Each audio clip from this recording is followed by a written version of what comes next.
Hi everybody, this is Jim Egan, head of school, Synapse School, with a Friday update. It's the week after Interactive Lab for us here at Synapse. This is a week of reflection, this is a week of celebration, and it's a reset as we head into trimester 3. So I'm going to tell you what's going on, and then I'm going to talk to you about something that our school was really founded on, and that is relational intelligence. Let's call it that. So first of all, happy Persian New Year. That was yesterday, first day of spring. Fantastic celebration today going on in the classrooms. There was some Persian food up for the offering, and it was in L2. It was just wonderful. So again, to our families that celebrate the Persian New Year, I hope it was festive and enjoyable. And maybe some of the kids said they're going to be celebrating this weekend. It's also Brain Awareness Week here. We're going to have an assembly in just a minute over with all the kids and the teachers on brain awareness. The kids with our Brainwave Learning Center have had a deep dive into their own brains. And this week they were looking at other brains brought to us by the postdocs and the graduate students that work with us from Stanford University. So that's happening. And some other things going on right now is the admissions season more or less culminates this week with schools, independent schools in the Bay Area, giving out the results to the families who applied. And so those letters went out from us yesterday, and then the high schools are today. So many of our 8th graders are waiting, some anxiously, some patiently.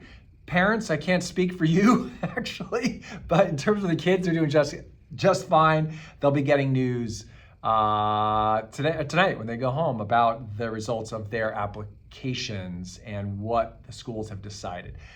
It's a really tense time for individuals, for kids, for families, and also for schools, right? Because at Synapse, we have far too many qualified applicants for the numbers of spots that we have. So we understand the situation.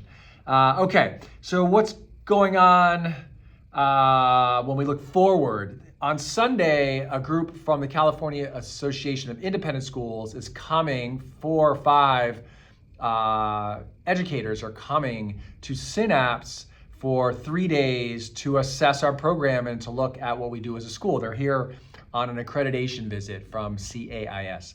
So parents, you should be aware there'll be individuals here looking at our classroom, our curriculum, our staffing, our governance structure, meaning our board of trustees, our finances, right? We have to submit audits.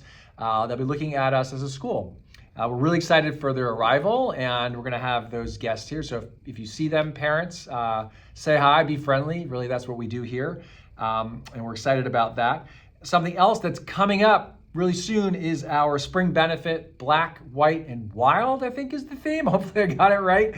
And if you're new to the community, that's a really super party that actually is a springboard for other parties, which will be offered in our silent auction. So come out. It's really a fun affair. It's not formal, although you can come formally if you want. That's always fun.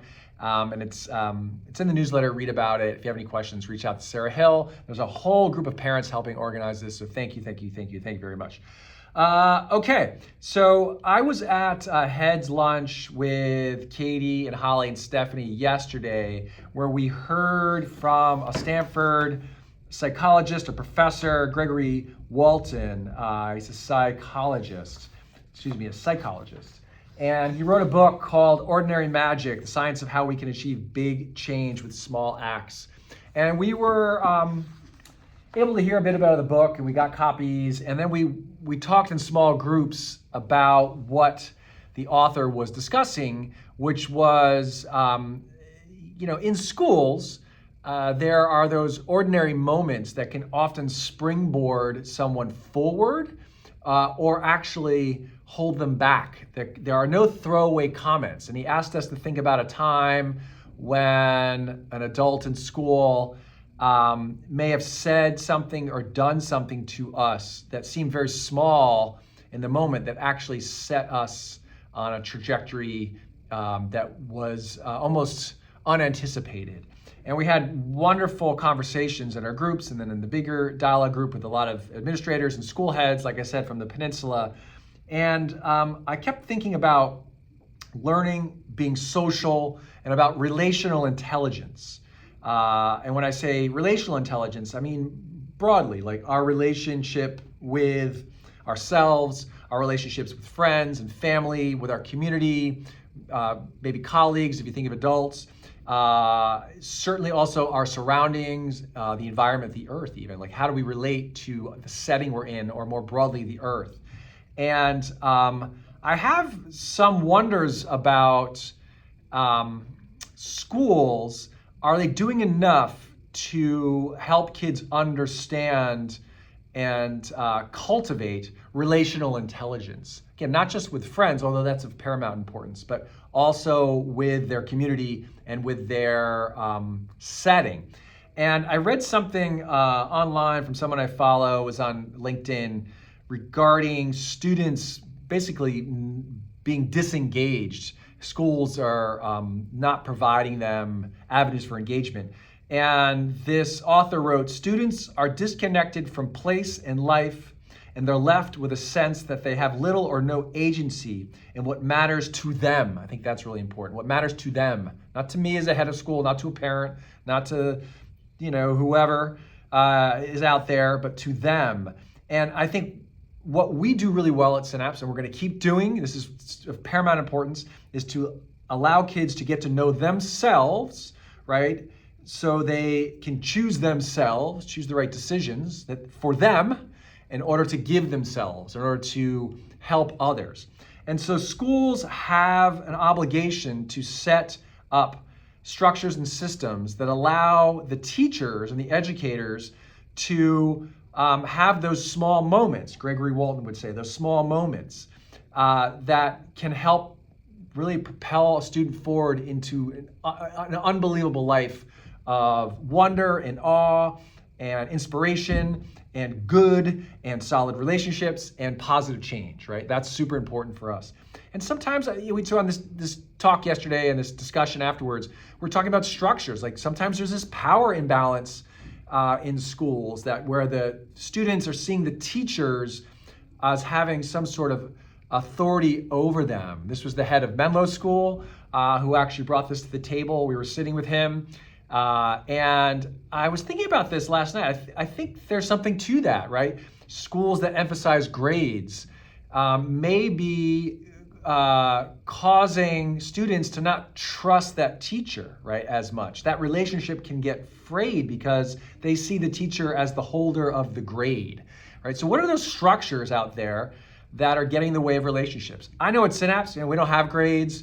We have authentic assessments. We don't have a lot of those structures. We have blurred boundaries, right? Kids come to my office, they can go into any space here. It's like their neighborhood. And I think those small intentional decisions around space, around how we behave, around how we assess, has allowed for Synapse to be a highly relational environment, to really lean on social learning. And I think this is going to really enhance the students and their relational intelligence, their relationship to themselves, others, and their surroundings. I haven't read the book. I hope it's good. But that's what Synapse is all about. Relationships, relationships, relationships, right? That's what we mean when we say know yourself, choose yourself, give yourself. And that means being a change maker, whether it's a small thing, right? Those small comments that teachers make can lead to big successes for individuals. Think about it yourself, right? I know what Mr. Pano said to me in 9th grade as my advisor and saxophone teacher. I know what he said to me that allowed me to believe that I could be the musician that I didn't think I could be, right? We all have that person in our lives, in our rearview mirror. We should remember those teachers. We all have them. The teachers that said that thing that led us forward, and the teacher maybe that said the thing that caused us to feel like we needed to pull back, right? We don't want that. That's not going to happen here at Synapse. And I hope other schools can set up structures and systems that allow for relationships to flourish too. Okay, I said enough. It's a beautiful spring weekend. Enjoy it. See you soon.